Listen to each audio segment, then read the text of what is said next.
नमस्कार. या ठिकाणी संपर्क प्रमुख आपल्यासोबत आहेत. त्यांच्याशी आपण संवाद साधूया. या ठिकाणी महापालिकेच्या अनुषंगाने काय दृष्टिकोन आहे, एकंदरीत काय चर्चा चालू आहे, जाणून घेण्याचा प्रयत्न करूया. नमस्कार.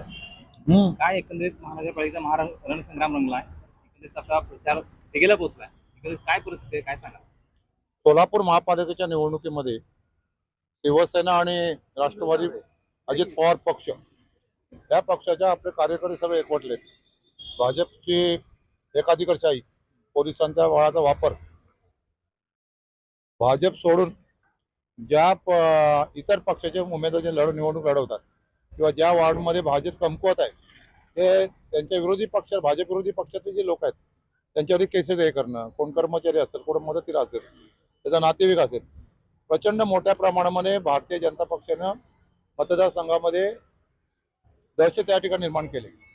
आज राज्यामध्ये 29 महापालिका निवडणूक आहे, परंतु सोलापूर महापालिकेमध्येच पोलीस हाताशी धरून पोलीस बळाच्या जोरावरती जवळजवळ 101 आरोपी त्यांना तडीपारच्या नोटीस त्या ठिकाणी दिल्या आणि त्याच्यामध्ये त्या कार्यकर्त्यांच्यावरती नोटीस दिले आरोपी समजून.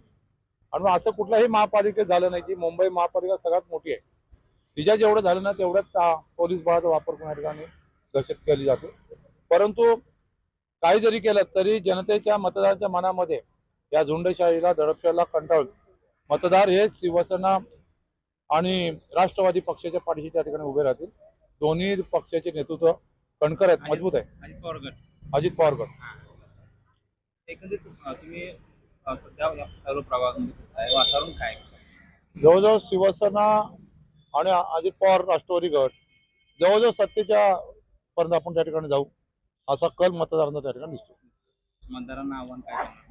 मतदारांना आम्ही हेच आव्हान करू की पहिल्यांदा महापालिकेमध्ये 1960 नंतर 2025 पर्यंत जवळ 65 वर्षामध्ये पहिल्यांदा निवडणुका बिनविरोध करण्यासाठी भाजपनं एका 2 नंबर प्रभागामध्ये बाळासाहेब सरोज या कार्यकर्त्याचा जीव घेतला. आज जेलमध्ये भारतीय जनता पक्षाचे कार्यकर्ते, आणि मग असं कधी अशा पद्धतीनं खालच्या पातळीवरचं राजकारण, जीव घेणं राजकारण कधी झालं नव्हतं. ते पहिल्यांदा सोलापूर जिल्ह्यामध्ये, सोलापूर महापालिकेमध्ये पहिल्यांदा होते. आणि म्हणजे मनामध्ये प्रचंड मतदारांची चीड आहे.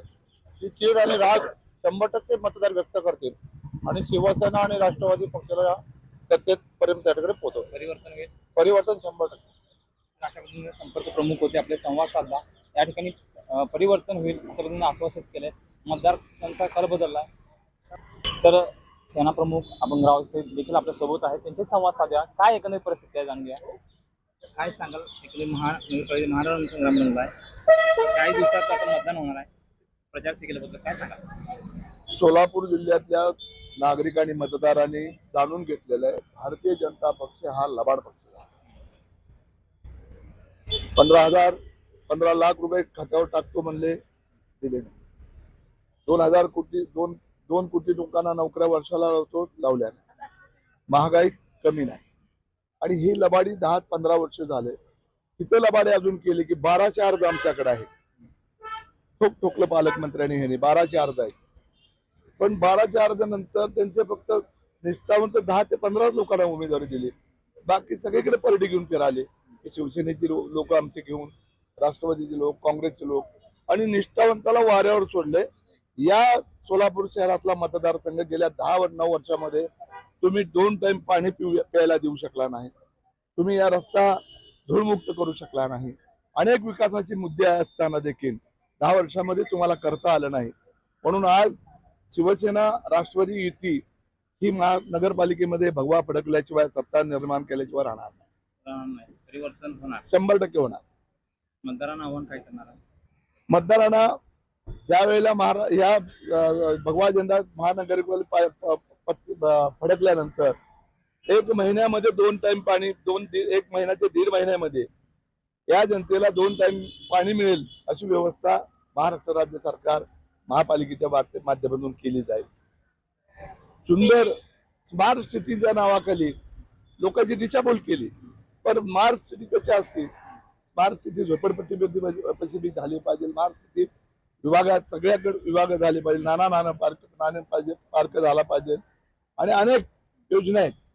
खऱ्या अर्थाने विमानतळ येण्याबद्दल आमचा विरोध नाही, की विमानतळ या ठिकाणी निर्माण झाल्यानंतर लघु उद्योग वाढतील, व्यापारी वाढतील, धंदे वाढतील, त्याला विरोध नाही. पण लोकांच्या संसाराचं उद्ध्वस्त करून तुम्ही कोणत्या गोष्टी उभा करत असाल तर त्या बाबतीला सगळ्याच जनतेचा विरोध असतो. अनेक वर्ष या विभागात मी काम केलेलं आहे. शिवसेनेचा मूळ पहिला फाउंडर जिल्हा प्रमुख म्हणून मी या विभागात काम केलं 1978-1979. त्यावेळेची जी भाजप होती ती भाजप आमचे किशोर देशपांडे असू द्या, वल्ल्याळ असू द्या, म्हणजे तुळजापूर असू द्या, म्हणजे रामचंद्र जन्म असू द्या आणि आमची शिवसेना त्यावेळेचं खेळमेळीचं वातावरण. आता भाजप मुक्त झालाय आणि काँग्रेस राष्ट्रवादीलाच भाजपचं नाव दिलंय. युक्ती झाली.